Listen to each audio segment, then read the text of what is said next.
नमस्कार दोस्तों, Shyam class English में आपका स्वागत है। मैं सुरेश कुमार एक बार फिर से आपके साथ। और दोस्तों, आज आपको फिर से 4 फरवरी का जो ट्रेड थ्योरी का पेपर लगा था आपका, तो वो पेपर है। तो दोस्तों, क्योंकि 4 तारीख को आपकी सेकेंड ईयर इलेक्ट्रीशियन थ्योरी का पेपर था, तो आप वीडियो लास्ट तक जरूर देखना। अगर आपको अच्छा लगे तो उसको लाइक करना और अपने दोस्तों के साथ शेयर करना।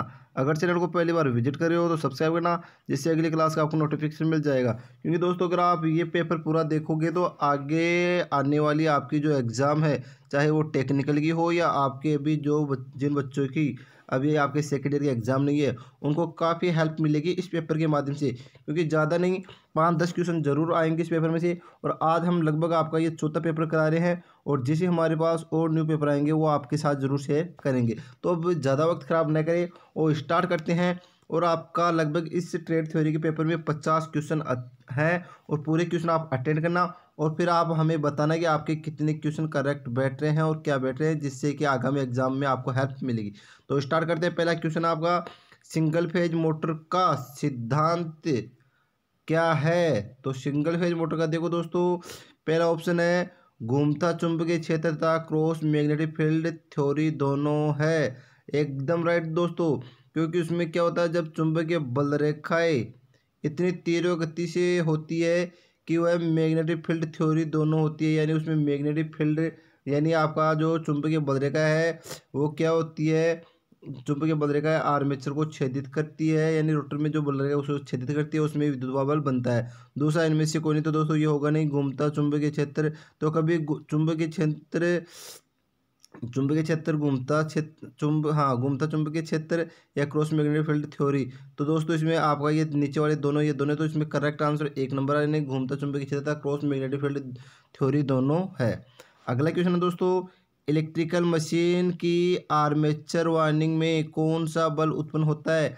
यानी आपकी जो इलेक्ट्रिकल मशीन है उसके आर्मेचर वाइंडिंग में कौन सा बल उत्पन्न होता है? तो दोस्तों, उसमें हमेशा क्या होता है, जब चुंबकीय बल रेखाएं किसी चालक को छेदित करती है तो उसमें ईएमएफ पैदा होता है, यानी विद्युत वाह बल पैदा होता है। तो इसका करेक्ट आंसर है 4 नंबर दोस्तों।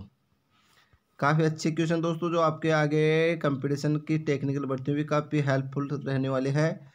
अगला क्वेश्चन दोस्तों, किसी आर्मेचर वाइंडिंग से संयोजन हेतु निकाले गए सिरे को कहते हैं? यानी जो आर्मेचर वाइंडिंग के संयोजन के लिए जो सिरे निकले उनको क्या कहते हैं? तो दोस्तों, उनको कहते हैं जंपर। क्या कहते हैं?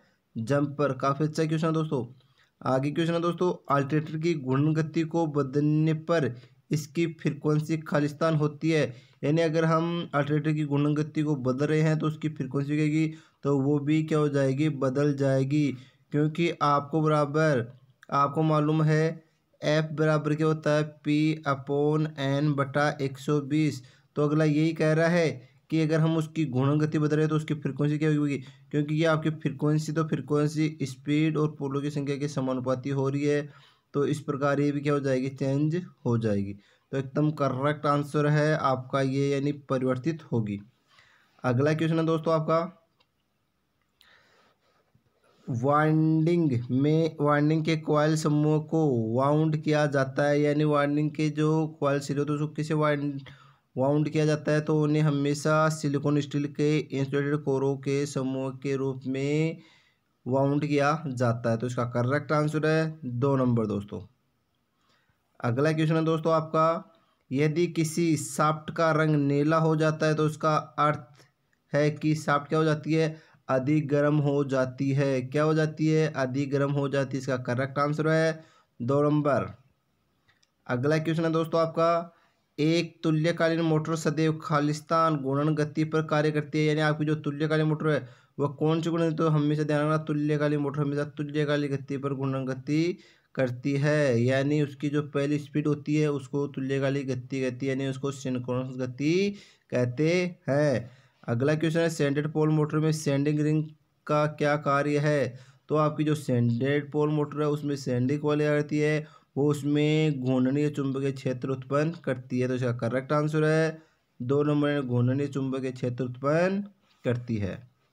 अगला क्वेश्चन है दोस्तों आपका, सिलेंड्रिकल रोटर किस प्रकार के अल्टरनेटर में प्रयोग किया जाता है? एक तो आपका होता है सिलेंड्रिकल रोटर, एक होता है आपका हाँ, एक तो आपका बेलनाकार रोटर, एक होता है आपका दूसरा। तो आपका जो सिलेंडर रोटर होता है वो होता है अधिक स्पीड अल्टरनेटर में होता है, और एक कम स्पीड का होता है वो आपका दूसरा आता है। आगे दोस्तों अगला क्वेश्चन, लेप तथा वेव वाइंडिंग में मुख्य अंतर क्या है? तो दोस्तों इसमें लेप वाइंडिंग में क्या होता है, लेप वाइंडिंग में होता है ए बराबर पी, और वेव में होता है ए बराबर 2। तो इसमें कुल मिला क्या है, समांतर पथों की संख्या में जो अंतर होता है वही होता है इन दोनों में। तो करेक्ट आंसर आ गया 3 नंबर। अगला क्वेश्चन है दोस्तों आपका, किसी किसी कन्वर्टर उपकरण को बैटरी चार्जिंग के लिए प्रयोग करना है तो इसके लिए रेक्टिफायर चयन निम्नलिखित आधार पर करना चाहिए। यानी कोई बैटरी को चार्ज करना है तो उसमें रेक्टिफायर का चयन किस आधार पर करेंगे, तो वहाँ उसकी शक्ति के आधार पर या शक्ति रेटिंग, यानी आंसर क्या आएगा, शक्ति रेटिंग। Correct answer 4 number. अगला क्वेश्चन है, प्रतिकर्षण मोटर में कम्यूटेटर द्वारा, यानी कोई प्रतिकर्षण मोटर उसमें कम्यूटेटर के द्वारा क्या किया जाता है, तो उसमें आर्मेचर वाइंडिंग कनेक्ट की जाती है। क्या की जाती है, आर्मेचर वाइंडिंग कनेक्ट की जाती है। Correct answer 2 number. अगला क्वेश्चन है, रिट्राग्रेसिव संयोजन में कम्यूटेटर पिच का मान लिया जाता है, तो रिट्राग्रेसिव संयोजन में कम्यूटेटर पिच का मान 2 लिया जाता है। तो जो करेक्ट आंसर आ रहा है 1 नंबर।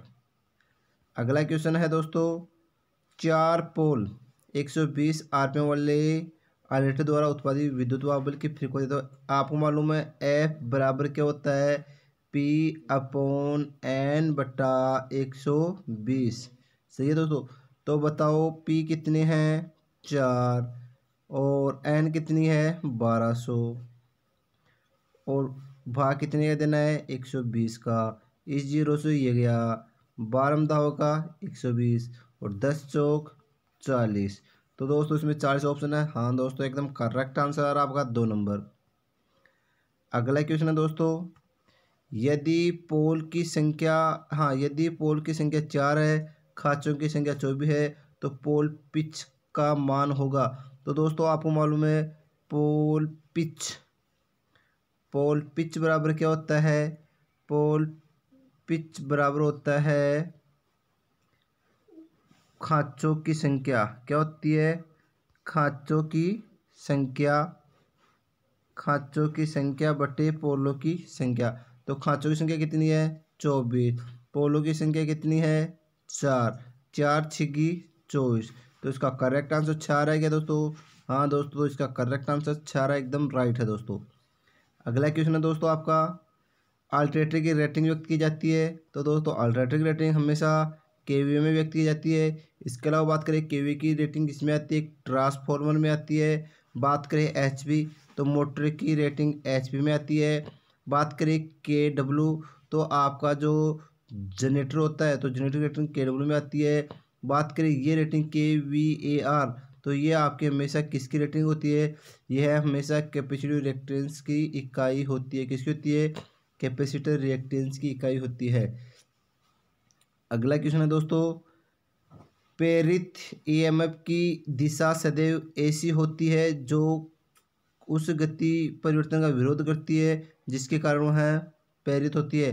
तो एक नियम पढ़ता आपने लेंज का नियम, यानी जो जिसके कारण पैदा होता है वो उसी का विरोध करता है, वह लेंज का नियम है। तो इसका करेक्ट आंसर 4 है। तो अगला क्वेश्चन यही पूछा जाएगी, प्रेरित ईएमएफ की दिशा ऐसी होती है जो उस गति के विरोध में क्या करता है, यानी अगर वो क्लॉकवाइज घूम रहा है तो उसको एंटी क्लॉक घुमाने का प्रयास करता है, यानी जिसमें वह सदैव विरोध में रहती है। तो इसका करेक्ट आंसर 4 नंबर। अगला क्वेश्चन, बड़े आकार में एमजी सेट में प्रयुक्त एसी मोटर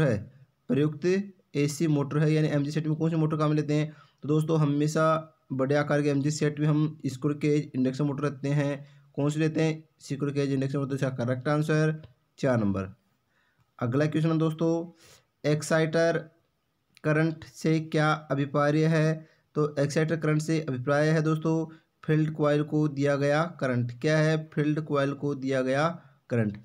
अगला क्वेश्चन है दोस्तों आपका, निम्नलिखित में से किस प्रयोग के लिए डीसी सप्लाई की आवश्यकता होती है।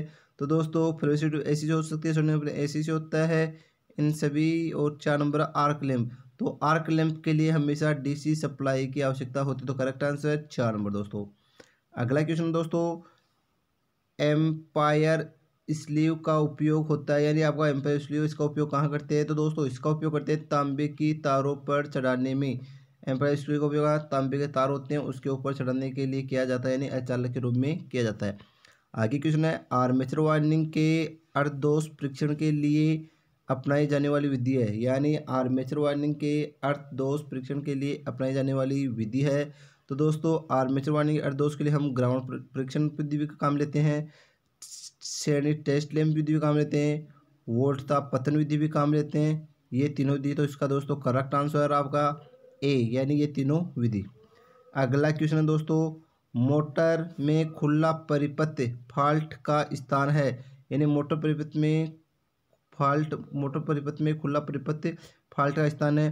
प्राइमरी वार्निंग हो सकती है दोस्तों, आर्मेचर हो सकती है दोस्तों, मुख्य वार्निंग ये भी हो सकती है, ये सभी तो इसका करेक्ट आंसर है 3 नंबर दोस्तों। अगला क्वेश्चन है दोस्तों आपका, जहां यांत्रिक सुरक्षा अग्नि सुरक्षा महत्वपूर्ण हो वहां कौन सी वायरिंग स्थापित करना चाहिए, यानी यांत्रिक सुरक्षा और अग्नि की सुरक्षा करनी हो वहाँ कौन सी वायरिंग? दोस्तों वहाँ पर आपकी कंड्यूट वायरिंग आती है, जो यानी अंडरग्राउंड वायरिंग होती है, वह आपकी यांत्रिक सुरक्षा और अग्नि से सुरक्षा रखती है। तो इसका करेक्ट आंसर आ रहा है 4 नंबर दोस्तों। अगला क्वेश्चन है, हस्तचालित स्टार डेल्टा स्टार्टर, हस्तचालित स्टार डेल्टा स्टार्टर में स्टॉप पुश बटन को खालिस्तान के श्रेणी क्रम में संयोजित किया जाता है, यानी इसके श्रेणी क्रम में स्टॉप पुश बटन के श्रेणी क्रम में किसके संयोजित किया जाता है? तो दोस्तों हमेशा उसके श्रेणी क्रम में एनसीवी यानी एनवीसी यानी नो वोल्ट कॉइल और ओवरलोड रिले को संयोजित किया जाता है। तो उसका करेक्ट आंसर आ रहा है आपका 1 नंबर। अगला क्वेश्चन है, एक त्रिकलीय स्लिप रिंग प्रेरण मोटर का रोटर है, यानी आपकी 3 फेज स्लिप रिंग प्रेरण मोटर का रोटर कौन सा होता है? तो ये डबल केज होता है, नहीं दोस्तों। लघु कुंडलित तो नहीं दोस्तों, इनमें और कुंडलित, हाँ दोस्तों इसका करेक्ट आंसर कुंडलित होता है आपका 3 कलीय स्लिप रिंग प्रेरण मोटर का। अगला क्वेश्चन है दोस्तों आपका, डीसी तथा एसी जनरेटर में एक प्रमुख समानता है, यानी डीसी और एसी जनरेटर में प्रमुख समानता क्या है दोस्तों? दोनों एसी विद्युत दाब पैदा करते हैं। हाँ दोस्तों, भले आप इनपुट में कुछ भी दो लेकिन हमेशा वह अंदर एसी विद्युत दाब ही उत्पन्न करेंगे। तो इसका करेक्ट आंसर आ रहा है 1 नंबर। अगला क्वेश्चन है दोस्तों आपका, निम्न प्रकार के एक परिपथ वियोजन में से एक मरम्मत योग्य नहीं है, यानी ये कौन सा सर्किट ब्रेकर है जो मरम्मत योग्य नहीं है? आपका वायु परिपथ वियोजक ये मरम्मत योग्य है, तेल परिपथ वियोजन ये भी मरम्मत योग्य है, एयर ब्लास्ट परिपथ वियोजन ये भी है, मिनिएचर परिपथ वियोजन ये नहीं है दोस्तों। तो आपका ये मरम्मत योग्य सर्किट ब्रेकर नहीं है, तो इसका करेक्ट आंसर आएगा 3 नंबर। अगला क्वेश्चन है, उपयोग किया गया प्रदीप्त पुंज तथा उत्पन्न किया गया प्रदीप्त पुंज का अनुपात खालिस्तान कहलाता है, यानी उपयोग किया गया प्रदीप्त पुंज तथा उत्पन्न किया गया प्रदीप्त पुंज का अनुपात क्या कहलाता है? तो दोस्तों वो हमेशा उपयोग गुणांक कहलाता है। क्या कहलाता है? उपयोग गुणांक। तो इसका करेक्ट आंसर है 3 नंबर। काफ़ी हेल्पफुल रहने वाले दोस्तों एग्जाम की दृष्टि से, तो आप वीडियो लास्ट तक बने रहो। अब्रक किस श्रेणी में आता है? तो आपकी एक सारणी थी चालकों की, तो उसमें था यानी एक ट्रिक है या ई बे एच, तो ये थी, तो उसमें Y A E B F C H ये सारणी थी। फिर इसमें इसको आप में तापक्रम से बताया, तो आप प्ले लिस्ट में जाके ये ट्रिक जरूर देखना। तो आपकी अब्रक हमेशा 20 श्रेणी में आती है। अभी क्योंकि वीडियो लंबा बन जाता है इसी कारण ये चीज़ें यहाँ समझा नहीं सकते, तो आप प्ले लिस्ट में जाके ये चीज़ें जरूर देख लेना। आगे चलते हैं, प्रेरण मोटर पर लगातार भार बढ़ाने पर मोटर शक्ति गुणांक, प्रेरण मोटर पर लगातार भार बढ़ाने पर मोटर शक्ति गुणांक क्या होता है दोस्तों? पूर्ण भार तक बढ़ता जाता है और उसके पश्चात कम होने लगता है। तो करेक्ट आंसर ये आएगा, यानी मोटर का लगातार भार बढ़ने पर मोटर का शक्ति गुणांक क्या हो जाता है? तो पूर्ण भार तो क्या होता है? बढ़ जाता है, लेकिन उसके पश्चात क्या हो जाता है? कम हो जाता है। इसके आगे बात करें दोस्तों, तुल्यकालिक मोटर को चलाया जाता है, यानी आपकी तुल्यकालिक मोटर है उसको चलाया जाता है केवल पश्चिमगामी शक्ति गुणांक पर, केवल अग्रगामी शक्ति गुणांक है, केवल इकाई शक्ति, इन सभी। हाँ दोस्तों, ये आपकी ऐसी मोटर है जिसको हम पश्चगामी, अग्रगामी और इकाई शक्ति गुणांक पर चला सकते हैं। तो इसका करेक्ट आंसर है इनमें से सभी, यानी आपका करेक्ट आंसर 3 नंबर आ रहा है। अगला क्वेश्चन है दोस्तों आपका, नियॉन साइन नली के प्रचलन के लिए आवश्यक वोल्टता निर्भर करती है। यानी आपका नियॉन साइन नली है, उसके लिए कौन सी वोल्टता निर्भर करती है, कौन सी वोल्टता निर्भर करती है? तो नली की लंबाई पर हमेशा वो निर्भर करती है। तो करेक्ट आंसर है 3 नंबर। अगला क्वेश्चन है, यही क्वेश्चन है, नियॉन साइन नली परिपथ में फायर मेन स्विच का संयोजन किया जाता है। इसमें यानी संयोजन का कहाँ पे है? तो ध्यान रखना, नियॉन साइन नली में इस स्विच फायर मेन स्विच का उपयोग बाहर करते हैं, यानी भवन के बाहर। कहाँ करते हैं? भवन के बाहर इसका संयोजन करते हैं। अगला क्वेश्चन है दोस्तों आपका, उच्च दाब मरकरी वेपर लैंप की अंदरूनी नली में कौन सी गैस भरी हुई होती है? तो अंदरूनी नली में हमेशा दोस्तों ध्यान रखना, अगर आपका उच्च दाब मरकरी वेपर लैंप पूछे तो उसमें ऑर्गन गैस भर जाती है, यानी निष्क्रिय गैस आती है, हल्की गैस आती है, वहाँ पर आपकी ऑर्गन गैस भरी जाती है। अगला क्वेश्चन है, एसी मशीन की स्टेटर कोड लेमिनेटेड चादर की बनाई जाती है, जिससे क्या होता है दोस्तों? तो दोस्तों अगर आपको पूछ रहे कि लेमिनेटेड चादर की जाती है, तो लेमिनेटेड इसलिए की जाती है यानी उसमें एडी करंट क्षति लॉस घट जाए।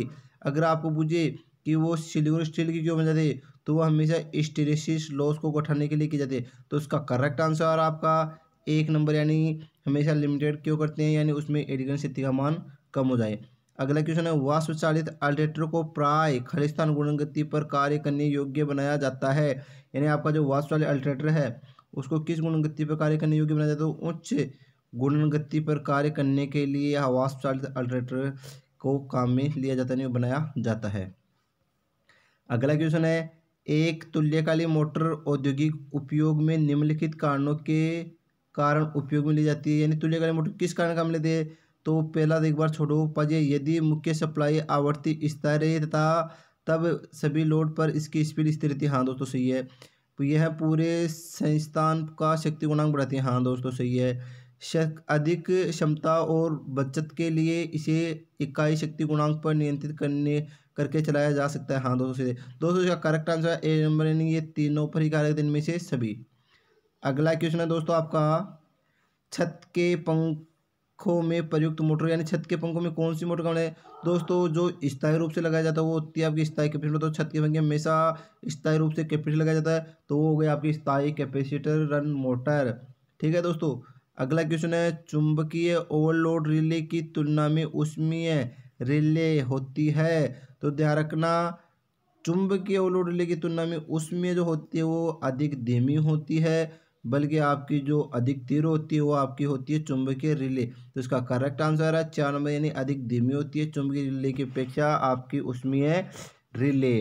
अगला क्वेश्चन है, 3 फेज इंडक्शन मोटर में रोटेटिंग चुंबकीय फ्लक्स की स्पीड होती है। तो दोस्तों वह हमेशा 120 F/P होती है। ठीक है दोस्तों। तो इसका करेक्ट आंसर आ रहा है आपका 2 नंबर। अगला क्वेश्चन है दोस्तों आपका, capacity start capacitor run motor मूलतः होती है, यानी आपकी capacity start capacitor run motor single phase या 3 फेज? तो दोस्तों वो हमेशा सिंगल फेज होती है, यानी आपकी सिंगल फेज मोटर लगभग 5 या 6 प्रकार की है, बल्कि 3 फेज मोटर आपकी 3 प्रकार की होती है, जो आप मोटर वाले लेसन में जाके प्ले लिस्ट में देख लेना दोस्तों। आगे अल्टरनेटर के मुख्य भाग होते हैं। तो अल्टरनेटर के दोस्तों ध्यान रखना, अल्टरनेटर में स्टेटर होता है, बॉडी होती है, रोटर होता है, एक्साइटर होता है। तो उसका करेक्ट आंसर है 1 नंबर, इनमें से सभी। अगला क्वेश्चन है दोस्तों, स्पीड कंट्रोल हेतु पोल चेंजिंग विधि, स्पीड कंट्रोल हेतु पोल चेंजिंग विधि केवल मोटर के लिए प्रयोग की जाती है। स्पीड कंट्रोल हेतु पोल चेंजिंग विधि केवल मोटर के लिए प्रयोग की जाती है। तो कौन सी विधि है दोस्तों? वह स्क्विरल केज इंडक्शन मोटर के लिए काम में ली जाती है। तो जो करेक्ट आंसर है 4 नंबर। अगला क्वेश्चन है, capacity start induction run motor में कैपेसिटर का काम क्या है? तो दोस्तों हमेशा कैपेसिटर क्या करता है? वो फेज शिफ्ट करता है, यानी फेज को बांटता है। तो फेज शिफ्ट करना किसका काम है? आपके कैपेसिटर का काम है। अगला क्वेश्चन है दोस्तों आपका, ELCB का उपयोग विशेष तौर पर वहाँ किया जाता है जहाँ पर खालिस्तान हो, यानी अर्थ दोष दूर करने के लिए यानी लीकेज करंट कम करने के लिए, तो इसका करेक्ट आंसर होगा भू संपीड़ित दोष को दूर करने के लिए हमेशा हम ईएलसीबी का प्रयोग करते हैं।